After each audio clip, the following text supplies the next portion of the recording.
వినాయక చవితి సందర్భంగా Serilingampally MLA PSC chairman Arekapudi Gandhi Allwyn colony division corporator Dodla Venkatesh Goud తో కలిసి ఆల్విన్ కాలనీ డివిజన్ పరిధిలోని సాయి నగర్ వెస్ట్,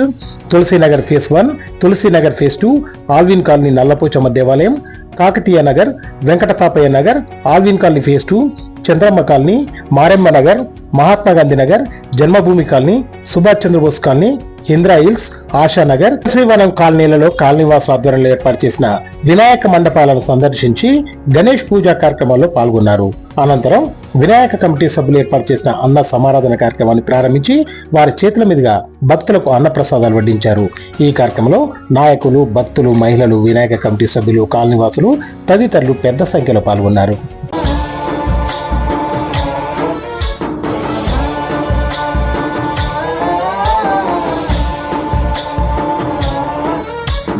गणनायकाय गणदैवताय गणाध्यक्षाय धीमहि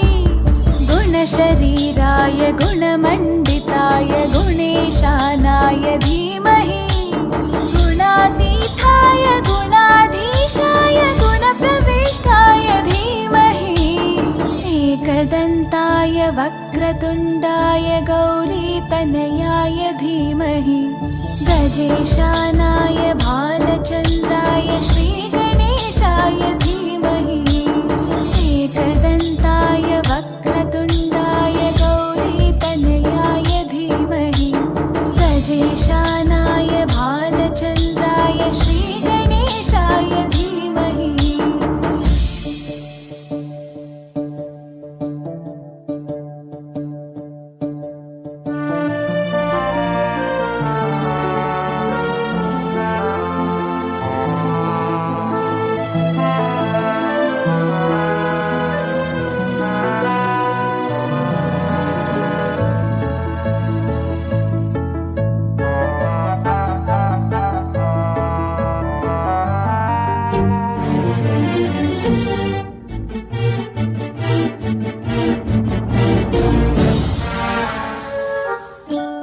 गानचतुराय गानप्राणाय गानान्तरात्मने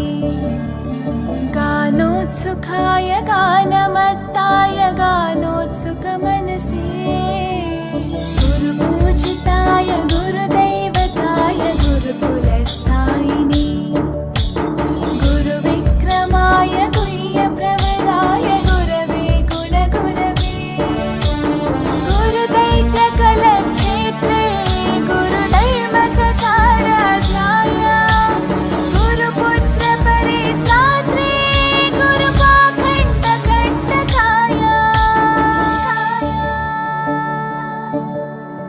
गीतसाराय गीततत्त्वाय गीतगोत्राय धीमहि गूढगुल्फाय गन्धमत्ताय गोजयप्रदाय धीमहि गुणातीताय गुणाधीशाय गुणप्रविष्टाय धीमहि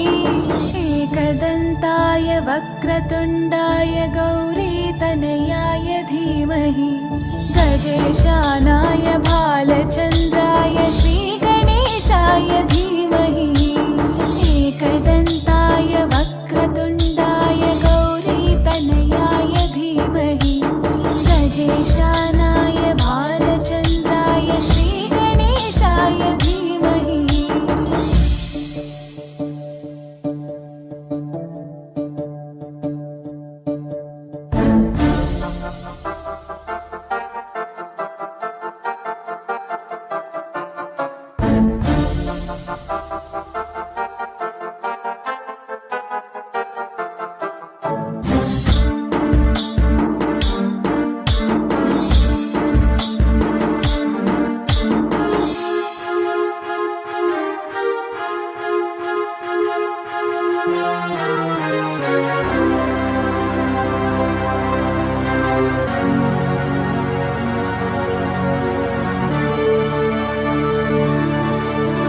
ग्रन्थगीताय ग्रन्थगेयाय ग्रन्थान्तरात्मने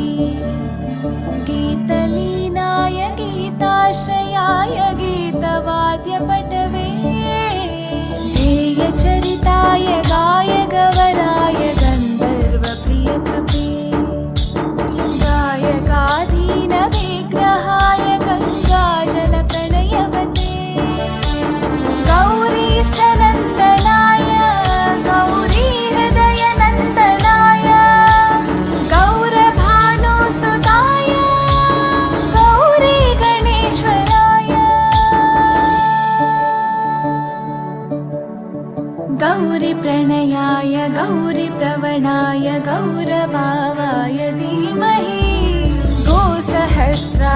गोवर्धनाय गोपगोपाय धीमहि गुणातीताय गुणाधीशाय गुणप्रविष्टाय धीमहि एकदन्ताय वक्रतुण्डाय गौरीतनयाय धीमहि गजेशानाय भालचन्द्राय